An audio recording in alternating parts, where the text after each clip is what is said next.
have a respect for other people.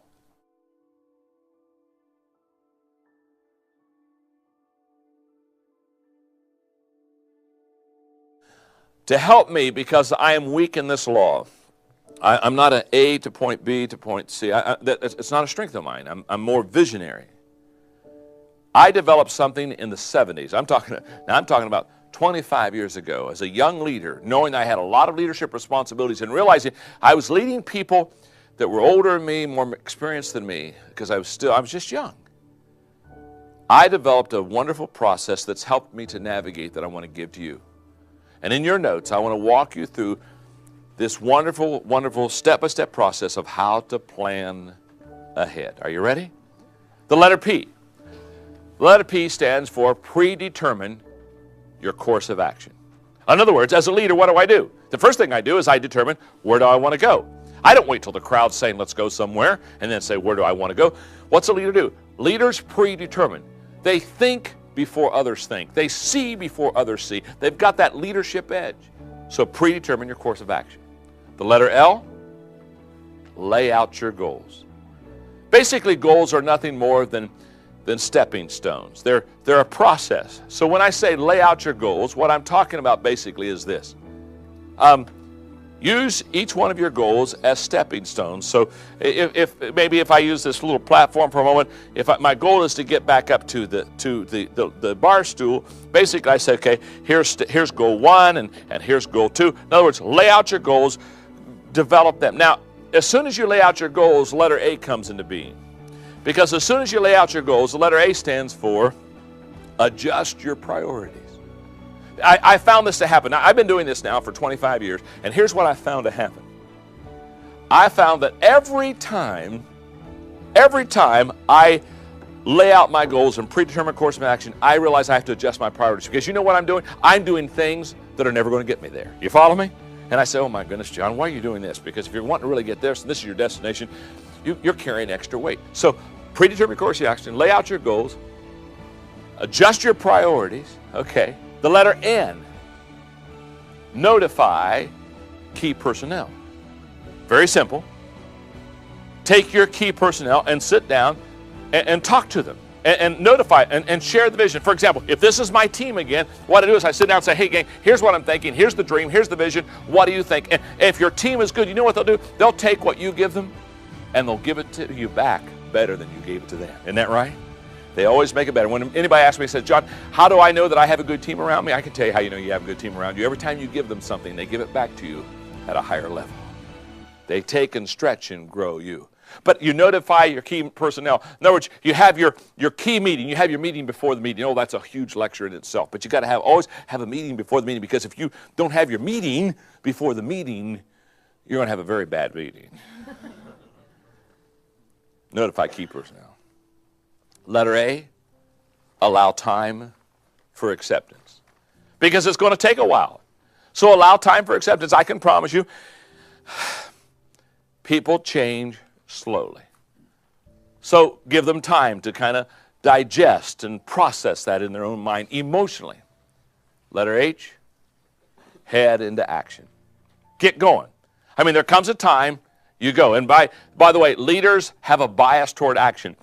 And so leaders love the head into action part. They say, okay, now it's time. We've been thinking and planning long enough. Let's go. Head into action. And as soon as you head into action, the letter E comes into place. Watch this one. Expect problems. The moment you create movement in the organization, the moment that you take action, expect problems. And somebody asked me one time in a conference, they raised their hand and said, John, why? Okay, help me out here. They said, when you say expect problems, why should I have problems when I head into action? I said, it's very simple. Motion causes friction. And the moment that you head into action, somebody realizes they're going to have to make changes. Head into action. Get going. Expect problems. I got problems. You got problems. We all got problems. Okay, expect those problems because they're going to happen. Okay?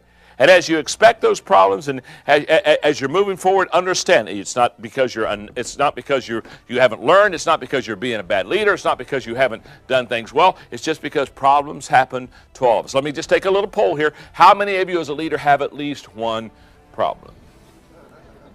I was talking to a leader recently, and he was complaining about the problems. I said, don't complain about the problems. I said, think about it. That's why you have a job.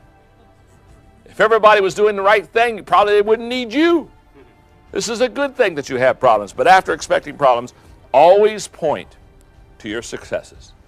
Always point to your successes, and the reason for that's very simple. Because you got somebody in the company that will point to your failures, okay? This gives hope to your people. This encourages your people. And then finally, the letter D, daily review your progress. Daily review it. Sit down and say, okay, how am I doing? Am I farther along today than I was yesterday? I have found that the secret of navigation is preparation. And the best navigating leaders are those who spend time preparing themselves so that they can effectively take their people on the trip.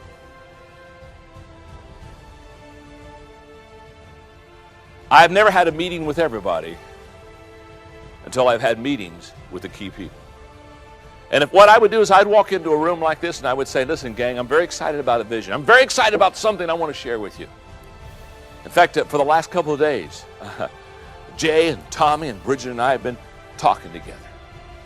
And what we've decided is this is the best way for the organization. In fact, let me tell you something. Tommy gave me a thought on this that's just tremendous, and I'll throw in a Tommy thought. And you know what? When we talked about this, Bridget said we ought to do this. And Jay, what you said the other day about this, you know what I'm doing? I'm tying them all in. So they're not just following me. They're following E.F. Hutton Jay. And they're following E.F. Hutton Bridget. And they're following E.F. Hutton Tommy. Because the real leaders have the influence, and when the real leader speaks, people listen. Haven't you seen this happen, where somebody stands up and speaks, and as they're speaking, nobody's paying any attention? Huh? Haven't you seen that? You know, I've watched them. You know, somebody's up there just speaking, and nobody's home. Nobody's home. In fact, there's been a lot of times I've wanted to stand and say, "Excuse me, sir. Excuse me." None of us are home. I know you're exercising your jaw a little bit, but we're not listening. Remember, I'm kind of old, so I remember there used to be a TV show called The Gong Show. Yeah. And what happens, somebody's up there speaking, and when people get tired of speaking, somebody could take like a big mallet, go over and gong that sucker, and they had to be done. I've always thought, every business meeting needs a gong show. You know what I'm saying? Yeah. And when somebody's up there and you're just tired of hearing, you say, could I have the mallet, please? Could I have the mallet? Not the ballot, please, the mallet, please. And just go over and gong that sucker and let it be done. Let it be done. Because the law of E.F. Hutton said, when the real leader speaks, people listen. That's why it's so important for you and I to understand that we've got to be more than positional leaders. And in your notes, let me explain the difference between positional leaders and real leaders. Positional leaders have a title, but not always a following. Where real leaders have a following, but not always a title. Positional leaders influence positional people. I've seen that happen all the time. Oh, you're Dr. So-and-so. Well, I'm Dr. So-and-so. Here's my card. Here's your card. The only people, a lot of times, positional people lead or control or influence are positional people. But real leaders, they influence everyone. In fact, let me put it this way. When you have to tell people that you're the leader of the pack, you're not. And every once in a while I have somebody say, well, you know, I just have to declare my leadership. I just have to stand up and say, hey. I'm the leader. Follow? That's why I love the leadership proverb. It says, he that thinketh he leadeth and hath no one following him is only taking a walk. And don't you know, okay, people taking walks? Why? They're taking walks because they're not E.F. Hutton. So what makes a real leader? What defines a real leader? Look at your notes, because I think this is huge. Real leaders become real leaders because of character. In other words, who they are. Real leaders become real leaders because of relationships, who they know. Real leaders become real leaders because of knowledge, what they know. Real leaders become real leaders because of intuition, what they feel. Real leaders become real leaders because of experience, where they've been. Real leaders become real leaders because of past successes, what they've done. And real leaders become real leaders because of ability, what they can do. What I've just shared with you about real leaders becoming real leaders, spend some time there. Ask yourself, am I a person of character? Do I have good relationships with people around me? Do I know what I'm doing? Do I sense what's happening to those around me? Do I have good experience? Have I had some good wins under my belt and some past experiences? And do I have just good, decent ability? Because the law of E.F. Hutton says, when the real leader speaks, people listen.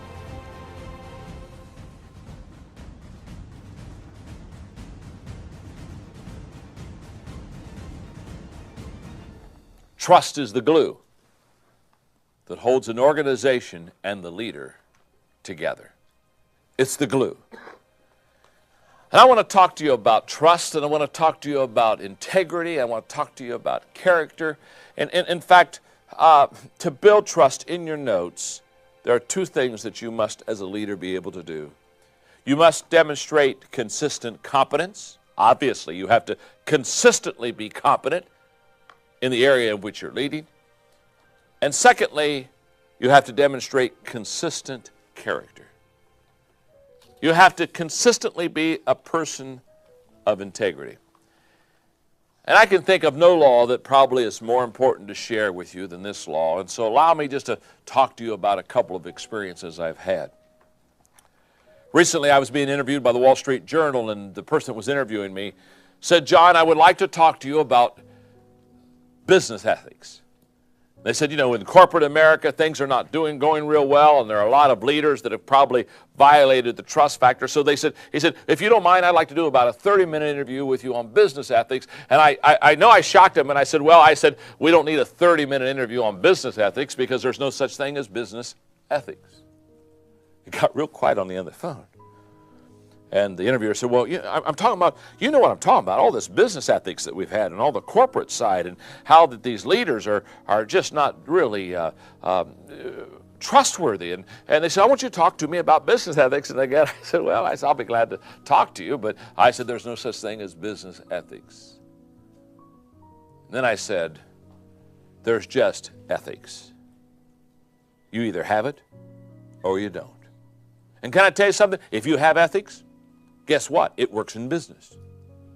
And if you don't have ethics, it doesn't work in business. If you have ethics, it works in your community. If you don't have it, it doesn't work in the community. There's no such thing as family ethics or community ethics or business. No. There's just ethics. You got it or you don't. You're either a person of integrity or you're not. You're either a person that has character or you're a person that doesn't have character. And then we got into an amazing, wonderful 35-minute conversation about integrity and character and ethics.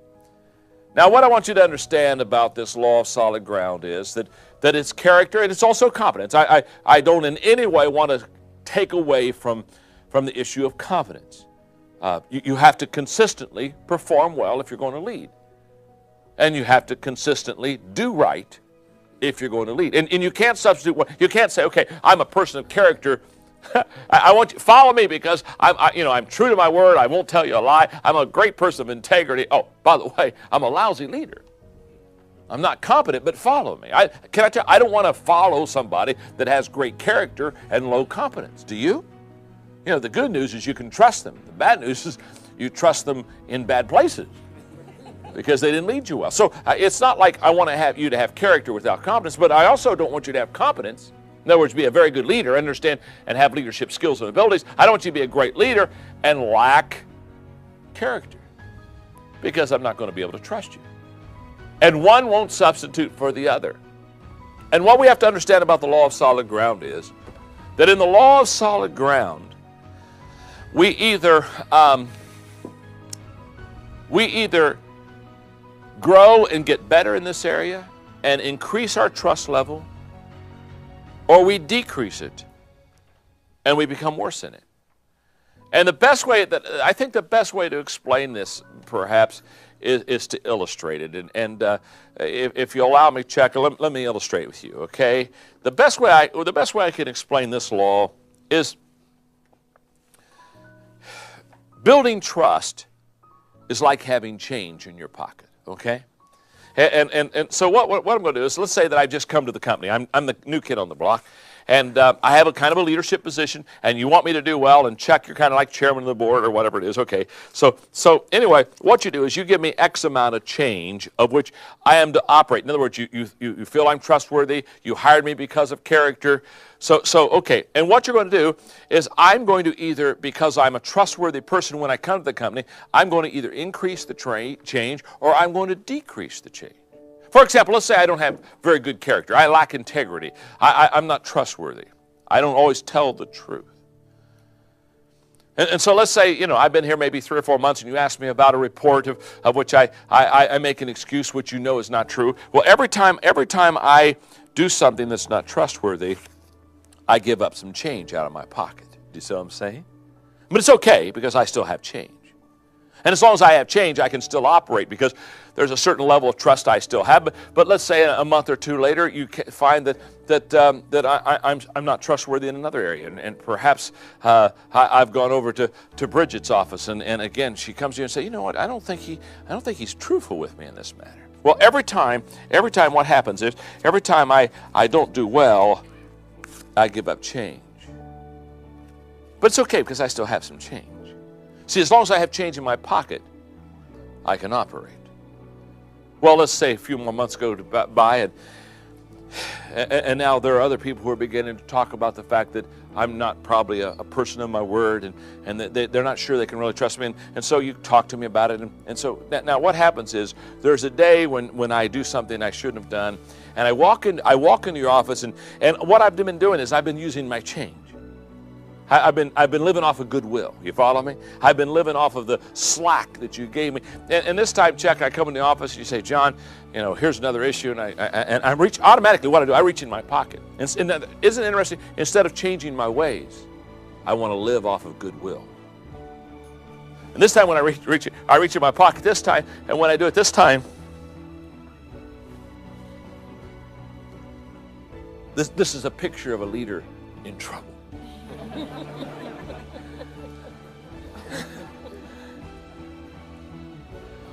I'm out of gas. I have no more change in my pocket. It's over. I'm going to have to go to a new organization. Why? Because I have used up the change in my pocket. Now, as I can deplete it by doing things lacking character and lacking integrity, it's also true that if I do things that show character, I increase my change.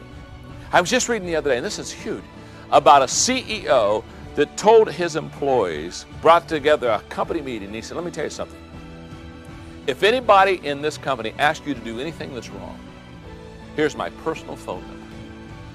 And anybody ever asks you to tell a lie, anybody ever asks you to fudge a report, anybody ever asks you something that violates your integrity, he said, you don't need to go to your supervisor. He said, you call me immediately. I thought, what a huge statement.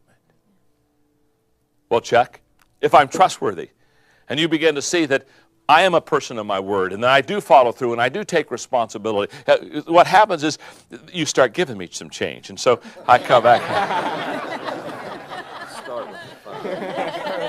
Chuck, look at that. I love this. Come here. Hey, Chuck. Now, Chuck, I've given him a 5. I've given him a 20. I've given him 50. I even gave him $100. I mean, I gave him some bills. You got me? So when Chuck is now giving me back change, he looks through all the bills and gives me a 5 back. I mean, Chuck, he's very stingy now. He's slowly, he's all right. Here's 5, here's 5. Now let me just stop here for a moment, because Chuck and I didn't plan this at all. We're just talking. But I want to tell you something. This is exactly the way it works. Listen very carefully. In the area of character, you lose it a lot quicker then you get it back. And when you start violating issues of integrity with people, and they begin to realize that you've probably manipulated them, violated them, I promise you that as you try to build that trust level back, they'll dole it out $1 at a time. You lose it a lot quicker than you gain it. Does that make sense? Now, what's happening here in this illustration with Chuck is, if I continue to be trustworthy, Chuck will give me a little bit more change. And you're still going to the lowest dollars, aren't you? Huh? And I say thank you. And by the way, every time he gives me a little bit of change, boy, I've got more change in my pocket. And then we come up with another time, and I'm just showing trustworthiness. I'm showing character. I'm showing integrity. I'm making right decisions. Maybe not even good for me, but good for the company. And I get a little more. And every time, boy, Chuck. And you know what? After a while, I start liking our meetings. Because I'm liking our meetings because I'm gaining change. I had a guy one time tell me, he said, well, you know, I don't like my board meetings. I don't like my meetings when I get the key players together. And I said, it's because you're losing change. Let me tell you something. If you're losing change with people, you don't like meeting with them. But if you're getting change, if you go to a meeting, you know you're going to get some more bucks, huh? Well, you say, this is going to be a good meeting. See, you're either building in, you're either depositing or you're withdrawing in this area of solid ground and trust. And so I do well, and I get a little bit more. And you know, this is the fourth time you've given me something. 3 times I had all the money to you, and it's taken, but I do well, and I keep coming back, and finally I get that last piece. Now here's what I want you to see. Here's what I want you to see. You know you're on solid ground when you walk around your company, or you walk around your department, or your place of business, and your pockets are loaded with change. You know, in fact, if you have to walk around with a limp, why are you limping? Oh, I'm just loaded with change. That's your goal. In fact, the goal of a leader is to increase his or her change in their pocket. In fact, let me say this. Hang on, here we go. You cannot make changes in the organization unless you have change in your pocket. It takes a lot of change in your pocket to make big changes in your company. Isn't that true? But if there's a high integrity level and there's a lot of trust level and the law of solid ground is there, you can make a lot of huge changes. It could be very, very successful, but it takes change in your pocket to make changes in your organization.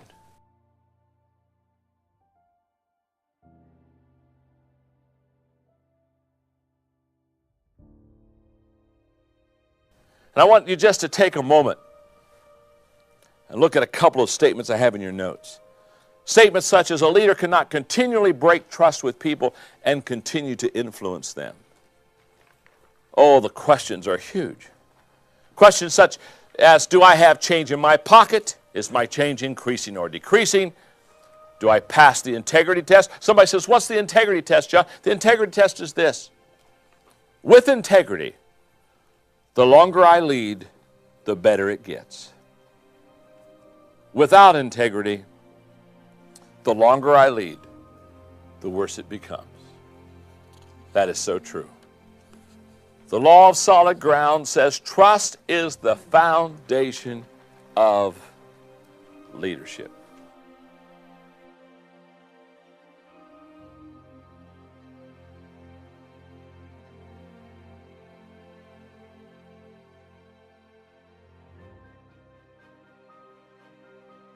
Now, I've got a question I want to ask you, because this law of respect really has huge implications in your leadership life. Here's the question. And in the studio, while I'm asking my friends in the training tapes, I want to ask you the very same question. How many of you would like to lead more people and a higher quality of people at the same time? Huh? In other words, how many of you like to have increase your quantity and increase your quality? Now, if you raised your hand, and they all did here, if you raise your hand, I'm here to tell you that the law of respect will teach you how to do it. And the best way that I can illustrate how the law of respect plays into not only leading more people, but leading a higher quality of people, let's go back to the hand illustration I used when I talked to you about the law of the lid. If you remember when I talked to you about the law of the lid, I said, if you're a leadership, if this hand represents my leadership, and let's say it's a 4, and this hand represents my business, so the lid of my leadership will contain or hold down my business. If my leadership is a 4, my business is a 3. You know, it's just not going to go any higher. It's going to be contained under my leadership effectiveness. Now, when I was teaching that law, I was talking about the size of your organization, and that you cannot grow an organization bigger than you are. And that's very true. The law of respect, I'm using the same illustration now.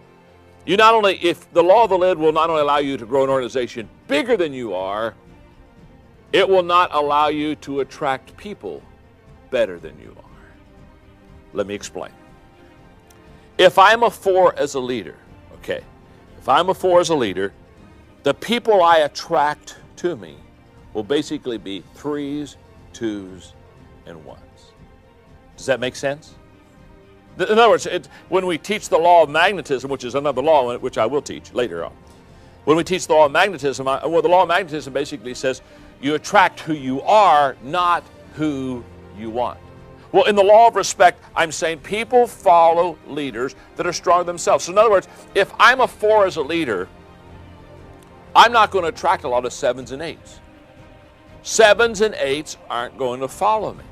And I have a quote in your note this is huge. It says, the more leadership ability a person has, the more quickly he or she recognizes leadership or its lack in others. Now, that is just a huge statement. So let me explain what I mean by that. Haven't you been in a room where perhaps you were a better leader than the person that was leading? And you realized that you were a better leader. I'm not talking about arrogance. I'm not talking about thinking more highly of yourself than you should. It's just the fact that you knew you were a better leader. Now, if you're a 7 as a leader and you happen to have to follow a 4, you're not going to want to do that. In fact, that's why there's so much frustration in the workplace. Isn't that true? There's frustration in the workplace because you've got people that are perhaps better leaders that are underneath a lesser leader, and it causes all kind of conflict. Now, here's the good news. Let's go back to the illustration I used of the hand again. If I'm a 4 as a leader, and I go from a 5 to a 6 to a 7, in other words, I can learn leadership, and I grow. I learn these laws. I apply them in my life, and over the process of time, I become a better leader. If I go from a 4 to a 7, not only do I increase the quantity of my organization from a 3 to a 4 to a 5 to a 6, I increase the quality of people I attract. All of a sudden, if I'm a 7 as a leader, I'm attracting 6s. Now, think about it. As a 4 of a leader, I was attracting 3s. Now, what I'm saying to you is I've now doubled the quality of a person that I've attracted. And this is huge, and here's why it is. I was doing a couple of years ago a national conference for Chick-fil-A. And during a question and answer period, a person raised his hand, and he asked me this question. He said, John, how do I find leaders? Find potential leaders. I want to find potential leaders for my organization. And when he said, how do I find potential leaders? I looked at him and I said, you have to know what they look like. But let me say something else. You can't attract potential leaders if you're not a leader yourself. Like begets like. So in this law of respect, what I'm saying to you is, as you grow as a leader, you're not only going to increase the quantity as far as the size of your company, you're going to increase the quality, the kind of people that you attract to it. And here's why. People don't follow people by accident, and people don't follow people that are not good leaders. Let me explain it to you this way. When people respect you as a person, they admire you. And it's wonderful to be admired. When people respect you as a friend, they love you. But when people respect you as a leader, they follow you. I remember several years ago I did a lesson called RESPECT. Tell me what you think of me now. I didn't sing or dance. But basically I was trying to share with people how important it is to have respect. Now what I want you to understand is respect is not a given. It's earned. In fact, if you think back at the law of influence, when I taught you about the 5 levels of influence, I taught you that the highest level was the personhood level, and the key word there was respect. People follow you because you've done so well with so many for so long that you've absolutely gained their respect. Now, you have to gain respect. It's not a given. It's something that has to be earned. So in your notes, let me share with you how to earn respect, how to gain respect from other people as a leader.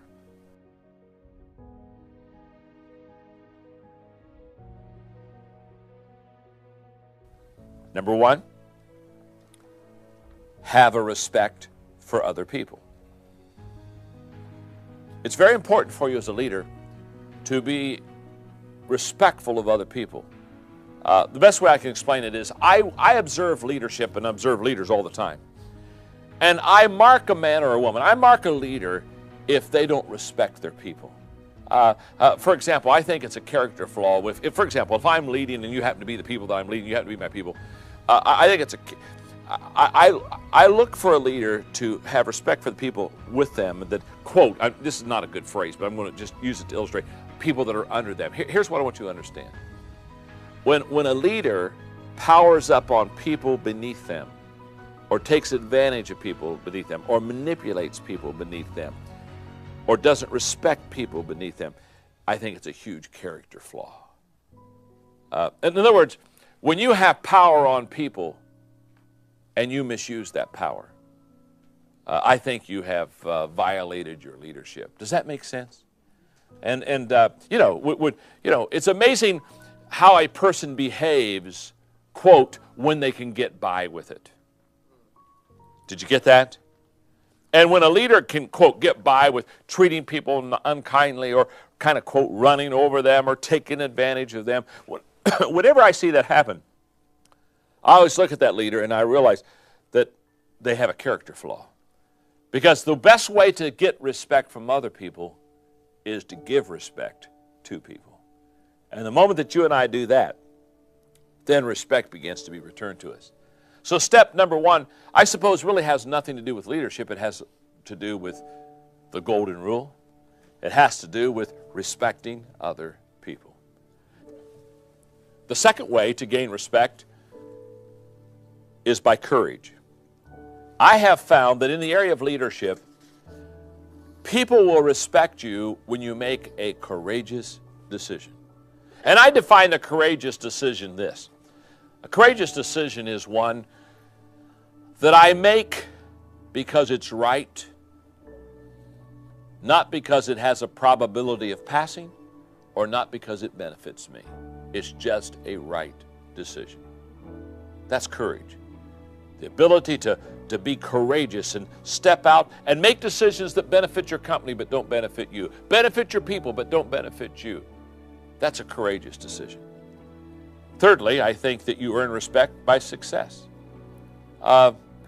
People want to follow successful people. Let me put it this way. Have you ever known somebody who said, I'm just looking for a leader? Have you found a leader that just fails a lot? Man, I would love to. Are you a leader that messes up? Do you just kind of get into dead-end streets and kind of blow yourself out of the water? Because, boy, could I attach myself to you? I've never known a person who said, boy, if I could just have a coach that's a bad coach. You know what I'm saying? Boy, if our team could just get a coach that loses all the time, that would be huge for us. No, you got to have success. Because people want to go to the top and they want to get with people who can take them to the top. So if you want respect, you've got to get some success under your belt. Number 4, consistency. Just the ability to keep on keeping on and day in, day out be the same. Consistency is huge because people want to follow somebody that they not only trust, they want to follow somebody that's dependable. Number 5, you gain respect when you add value to others. Oh, I love that. The ability to add value to others, to come alongside of them and really take them to a level that they would not go on their own.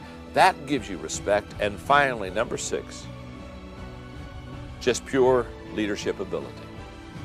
The ability to lead people effectively is absolutely important in gaining respect.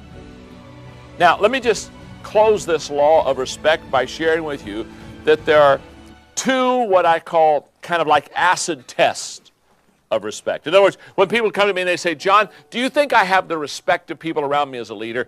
There are 2 ways that I can always look. I can look at you, I can look at myself, I can look at anybody in a leadership position, and I can tell you how you can know if you have the respect of your people, and you can go to the bank on these 2 things.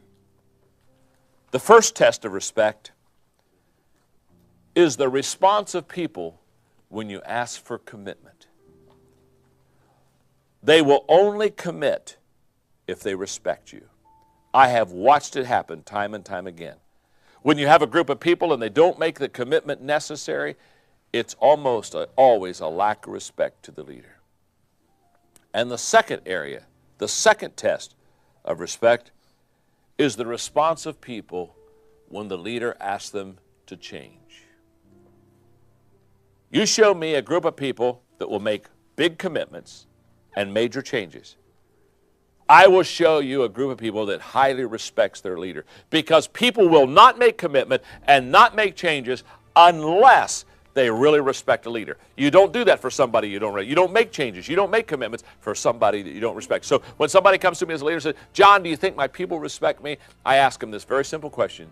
Do you find the people that work with you, do they make commitments, major commitments, and do they make major changes for the organization to be successful? If so, they respect you as a leader.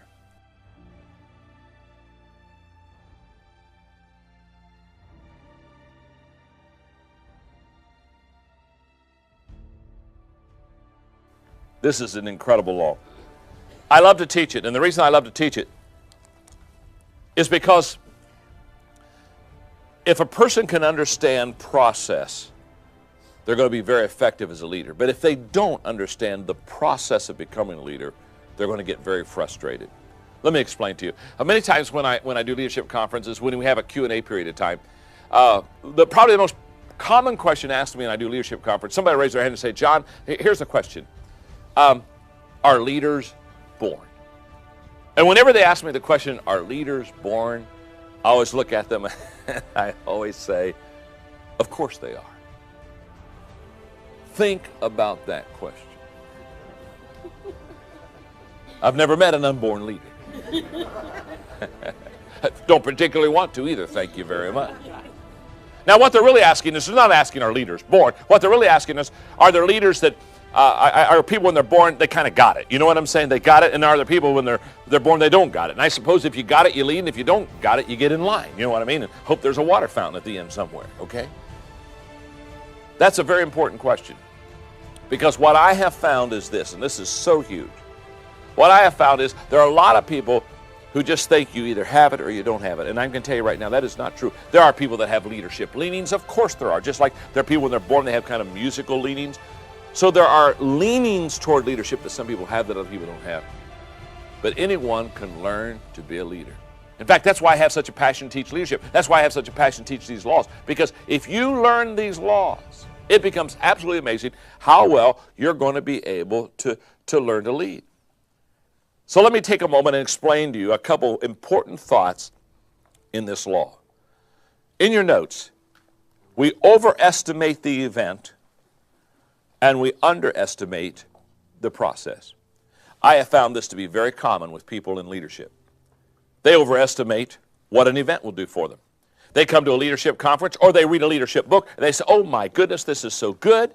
And this is going to make me a leader. This is going to change me. Now, let me just explain to you the difference between the event and the process, because this will help you understand the law process. For example, when you go to a leadership event, I'm talking about like going to a leadership conference, reading a leadership book, okay, listening to a leadership lecture. Okay, when you go to a leadership event, that encourages decisions. That's what it does. In other words, you go in and say, oh my goodness, I know it's important for me to lead, so I'm going to make a decision. For example, when I taught you the law of the lid and said that everything's going to rise and fall on your leadership, many of you made a choice probably. You said, oh my goodness, then if that's the truth and my lid of leadership is going to determine how effective I am in my business, I'm going to have to learn to lead. That's a decision. Events encourage decisions. The process encourages development.